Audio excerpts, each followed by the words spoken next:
Hello అండి. అందరూ ఎలా ఉన్నారు? నేను నా కుటుంబ సభ్యులం అందరం చాలా బాగున్నామండి.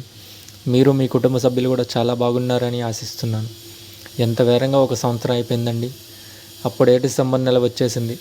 పొద్దున్నే అలా ఇన్స్టాగ్రామ్ యూజ్ చేస్తూ ఉంటే మన సంక్రాంతి పండుగ రీల్స్ వస్తూనే ఉన్నాయి. ఒక్కసారిగా పాత జ్ఞాపకాలన్నీ కళ్ళ ముందుకు వచ్చేసాయి. అవి మీ అందరితో షేర్ చేసుకుందామనే ఈ చిన్న వీడియో.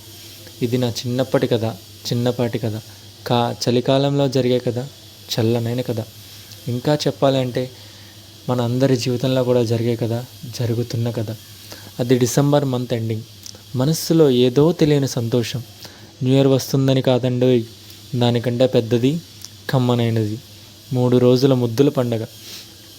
మన సంక్రాంతి పండుగ వస్తుందని. ఇంకా జనవరి నెల మొదలైంది.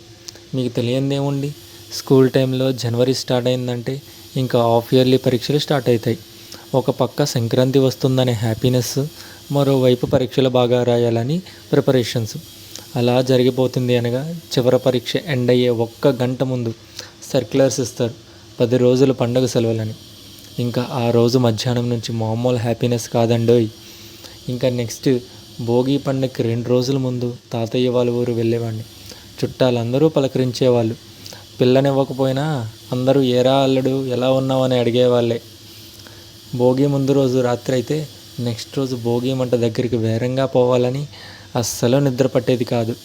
ఇంకా పొద్దున్న 3:30, 4 అయ్యేసరికి మా పక్కింట్లో నుండి నా స్నేహితుడు వచ్చి నన్ను, నా కజిన్ని లేపేసేవాడు. అరే పదండ్రా, భోగి మంట దగ్గరికి పోదాం, చాలా లేట్ అవుతుంది అని. ఇంకా చలిలో వణుకుతూ పరిగెడుతూ ఊరి చివరి దగ్గర ఉన్న భోగి మంట దగ్గరికి వెళ్ళేవాళ్ళం. ఇంకా అక్కడికి వెళ్ళేసరికి ఆ వెచ్చదనానికి చలికి నిక్కపొడుచుకున్న వెంట్రుకలు మెల్లగా దిగిపోయేవి. ఊరు వాళ్ళందరూ అక్కడే ఉండేవాళ్ళు, కబుర్లు చెప్పుకుంటూ ఉంటారు. ఇంకా మన బెస్ట్ ఫ్రెండ్ లాగా ఆ మంట నుంచి వచ్చే పొగ మనం ఎటువైపు వెళ్తే అటువైపు వస్తూనే ఉంటుంది.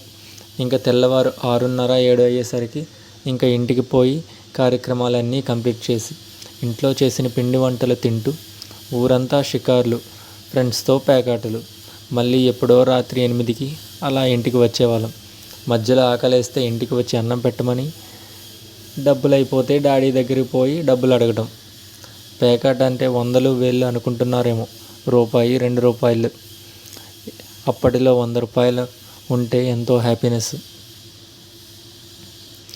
భోగి రోజు బ్రహ్మాండంగా కంప్లీట్ చేసి సంక్రాంతి రోజు సంతోషంగా స్టార్ట్ చేసేవాళ్ళం. పొద్దున్నే ఇంట్లో ఫ్యామిలీ మెంబర్స్ వంట సామాన్లు తెచ్చి వంటలు ప్రిపేర్ చేసేవాళ్ళు. ఇంకా మన యాజ్ యూజువల్ డ్యూటీ ఊరంతా షికారులు చేయడం. రాత్రి అయిందంటే వీధిలో ఏదో ఒక సినిమా తెర తెచ్చి ప్రదర్శించటం. ఇక వీధిలో ఉన్న వాళ్ళందరూ ఇంకా అక్కడే కూర్చొని కబుర్లు చెప్పుకునేవాళ్ళు, ఆటలు ఆడటం, పాటలు పాడుకోవటం. ఇంకా కనుమ రోజు కమ్మగా స్టార్ట్ అయ్యేది. ఈరోజు షికారులు ఎంత ముఖ్యమో సిక్కిన మొక్క కూడా అంతే ముఖ్యం. ఈ 3 రోజులు ఆడే ఆటలు, పాడే పాటలు, గడిపిన క్షణాలు, మర్చిపోలేని జ్ఞాపకాలు ఎప్పటికీ గుర్తుండిపోతాయి. పండుగ అయిపోయి ఊరు వదిలేసి మన ఇంటికి మనం వెళ్ళిపోతుంటే ఏదో తెలియని వెళ్తూ ఉండేది. అయినా సరే ఆ 3 రోజుల ముద్దుల పండుగ కోసం వచ్చే సంవత్సరం వరకు వెయిట్ చేసేవాడిని. కానీ ఇప్పుడు చాలా చేంజ్ అయింది.